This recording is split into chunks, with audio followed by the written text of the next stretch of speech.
основа за блуза. Значи, базата за сукня е много лесна да се направи. Мегито е на овој час нема да спорим за база за сукня. Ке ги прецртате вие базите. Значи, преден заден дел, истото се случва и со базата за блуза. Ова е база за блуза. Цртичките ќе ги обяснам после што значат. Базата за блуза е уствари втора кожа на тело и ги носи мерките на телото што величината е 42, не треба да ве шокира тоа е италијанска мерка, најприближна до нашите манекени, негде околу 36 и 38 на таа мерка. Ова е 44, зависи какви модели имате, тоа од вас зависи, не знам како сте организирани. Измеѓу 36 и 38, значи може. 42 одговара. Да. 44 Не, големо, да. Да. Голема за некој.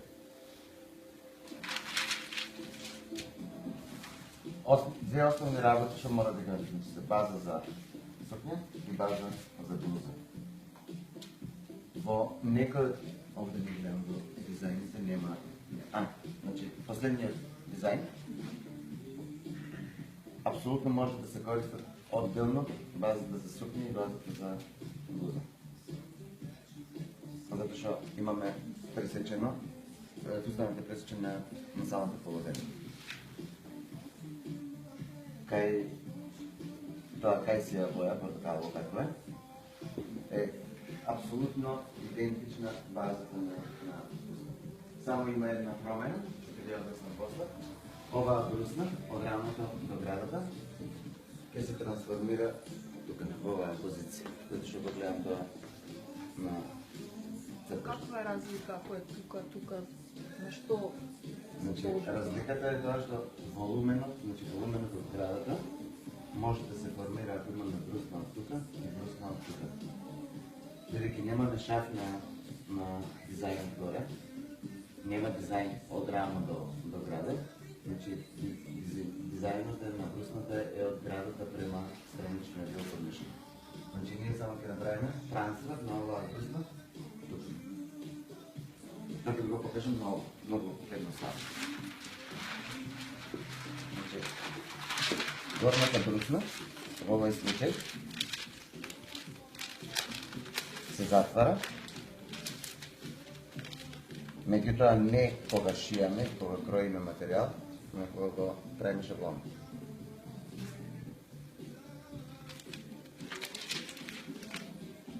Сега видите на самата кукла.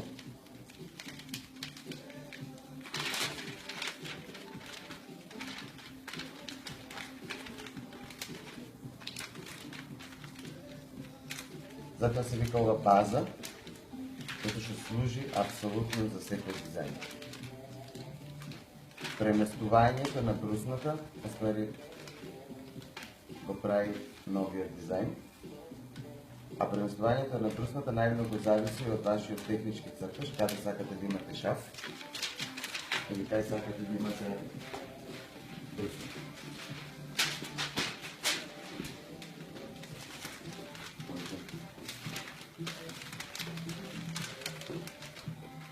Ова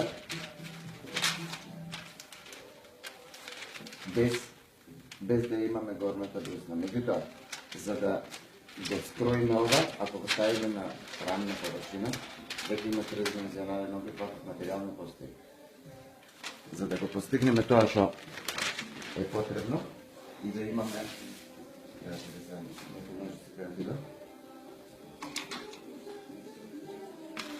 да го постигнеме тоа што го гледам и да направиме повторно дводимензионална форма, за да можеме да го скроиме на материјал, треба да отвориме.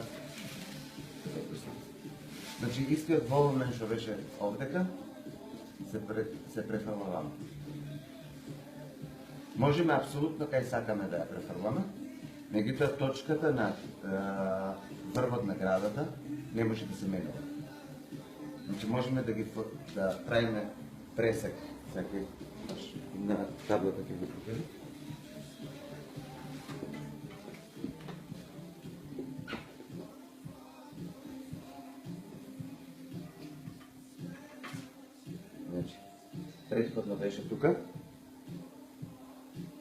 и ја префрламе тука. Значи, ако ја затвориме оваа брусна, можеме да отвориме тука. Овој дизајн што некојаш многу користи.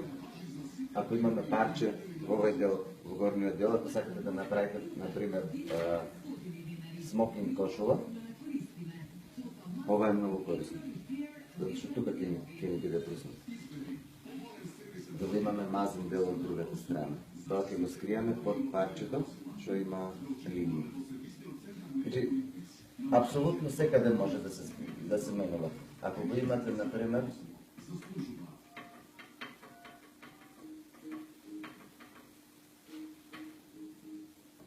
овој дизајн, многу често присутен сега кога се прават фалти, значи во овој дел може фалти да има. Значи, оваа брусна, што беше на рамото, само ќе ја префрлиме тука. Ќе го исечиме материјалот, зашто ова не е затворен, и го исечиме и ќе добиеме еден ваков објект.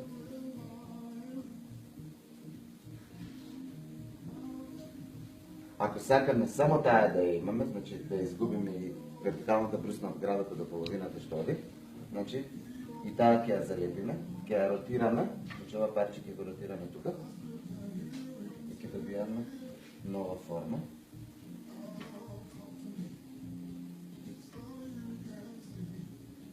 Значи, ова ни е залепената. Значи, апсолутно кај сакате може да го менувате. Може да го менувате тука. Туниките, обично, се појавува ваква форма на брусна. Кај сината хајина може да се искористи овој тип на брусна, во зависност колку сакате да е отворен, значи дали ќе има волумен напред фустанот. Ако е помазен фустанот, значи ова форма е многу подобра. Или дел од брусната може да се искористи за обликување на телото, а дел од брусната да се искористи за волумен да се направи.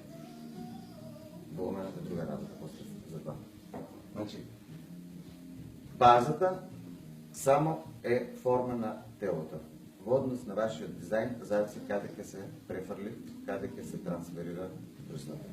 Значи, брусната што е од градата до половината и брусната од градата до рамото. Значи, кај вашите дизајни, значи, овдека зборевме за странична брусна. Значи, овој тип е типично италијански дизајн, значи, кога се допираат брусните, се избегнува во индустрија, заради тоа што е малце покомплицирано за изведба. Треба точно на нула да се излезе од двете страни, или треба да се обликува посебно парче, кое што ќе се нашие на предниот дел. Значи, овдека базата само ќе ни послужи за да ги направиме, да знаеме колку волумен ни е потребен. Нема, значи формата на телото нема да ја дефинира, каков шаблон ќе направиме, него формата на фустанот ќе дефинира. Ова е истото. Овдека, значи како што кажав, може да користиме таа со од брусната према страна кон половината, или ако сакате да е во овој, како овој тип и напред има овој фустан, значи тогаш нема да има брусни, ќе одиме со друг тип на... Да нема ништо, да е целото слично на ова. Во ред технички е изводливо, меѓутоа ќе се појави една друга работа. Тежината на овој материјал, пошто има поголем волумен и поголема должина, тежината на тој материјал ќе спласне надолу од задната страна, освен ако не ставиш под сукња со да го подигне материјалот нагоре, ќе сплесне надолу и предниот дел ќе оди повеќе напред. Значи волуменот и фокусот ќе биде повеќе на предниот дел да оди напред. Што мислам дека во овој случај не е потребно. Значи, од ова кажавме, од ова користиме само една брусна. Значи, ова е класичен третман на основниот тој.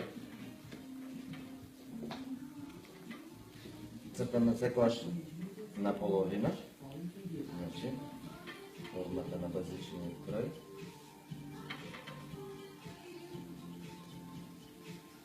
Таа е веќе затворена, нели?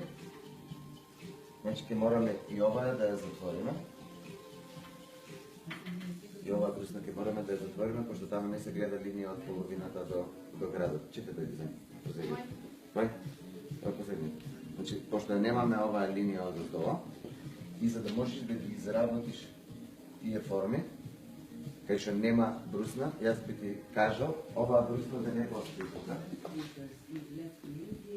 Треба да изгубиме оваа форма, заради тоа што ќе изгледа поубаво ако е вака. Сега тука ќе се појави еден мал проблем во однос зависност каков материјал ќе користиш. Што е многу битно каков материјал ќе користиш. Дали и ќе треба да се крои во косина од 45 степени, за да ги избегнеме брусните. Треба да се внимава исто на должината на парчето, дали ќе оди од подмишка до самата половина или ќе оди до оградата. Значи, тие се многу битни работи, за да знаеме дали може да се постигне со кроење од 45 степени bias cut, дали ќе може материјалот дали ќе има доволно еластичност да ја обликува формата на градата и самото парче да го обликува без да се ставаат брусни. Ако мора да се ставаат брусни, тоа е друга работа. Значи, кајте да се случи да одиме прво со брусна, значи ќе нацртаме тука линија, па ќе ја сечиме таа линија, за да отвориме тука брусна, а ова линија ќе ја затвориме. Значи, со тоа ќе добиеме. Не постои ова, само ви цртам испрекинете линија за да знаете каде отиде. Тогаш ќе ни се случи отвор овдека за брусна и бидејќи ово го затворивме, за истата количина ќе се стесни бузата тука. Значи ќе го покажеме тоа на лице место како изгледа. Значи ова ќе ни биде твојата форма, па после ќе играме со другите работи. Меѓутоа, има нешто што може да се случи во зависност каде ќе поминува градот. Значи мора да знаеш точно на формата каде ќе поминува. Ако е близко, или треба да ја покрива голо од тоа? Да, Тоа се само... Ама тоа мора да покрива од градата. Да. Значи кога ќе се исцрта, кога ќе се направи облик, после треба да се види дали може да се избегне ова, па да се отвори тука мало брусна и после од дизајнот, од bias што е, од штрек, тоа што се вика по македонски, од штрекот дали затегнувањето ќе може да ја обликува градата, за да го избегнеме дури и ова. Имаме чиста форма тука. Ама тоа се пробува, значи без материјал не може да се... Ние ќе направиме база со брусна, а после на тебе е како ќе го трансформираш. Значи тоа е основното за овие работи. За нашите дизајни. Значи, за да се постигне и да се направи база за фустан, значи, сега ви е јасно дека треба да имаме и горе и долу. Меѓутоа како се прави тоа? Не е дека ова треба некаде да се става тоа. Значи, многу често се прави грешка, ќе почнем од кај се прави грешка. Половината да се спои со половината. И тоа теоретски изгледа нормално, затоа што тука имаме линија на половина и тука имаме линија на половина. Меѓутоа, кога имате едно парче, вашето тело има движење напред и назад, значи мора да постои комоција за движење. Затоа се зема линијата на половината на блузата, или може да го изсечим ова, се спојува со страничната линија на сукната. Значи, со оваа линија ќе се спои. не долу на линијата, него на горната линија. Овој сантиметар тука ни дозволува движење. Иначе, ако го немаме тој сантиметар, ќе треба цело време да стоите укочени, пошто рамената нема да дозволи. Или ќе се појави друг проблем. Сукњата ќе почне, мислам, пустаната ќе се крева нагоре, па треба цело време да го тегнете надолу. Многу е важно да имаме комоција на движење. Значи,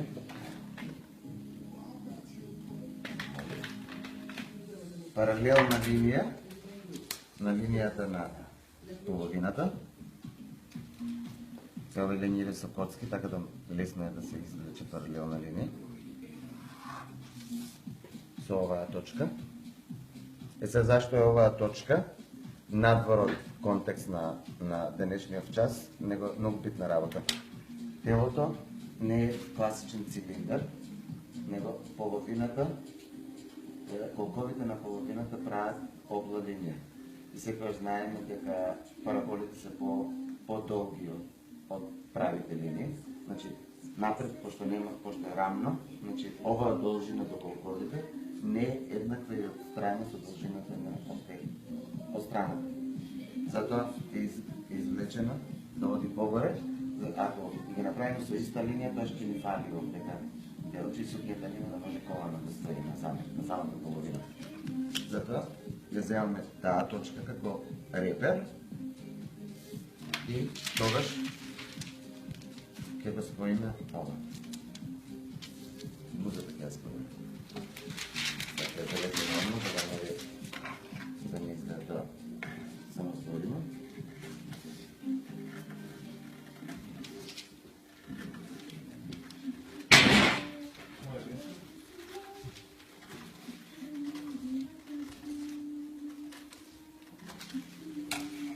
Овде ќе се отвори едно ново прашање. Зашто не се согласува базата на сукњата и базата на блузата? Може да прашате се што да интересира, значи тоа е тој што кажат, значи може да се движиме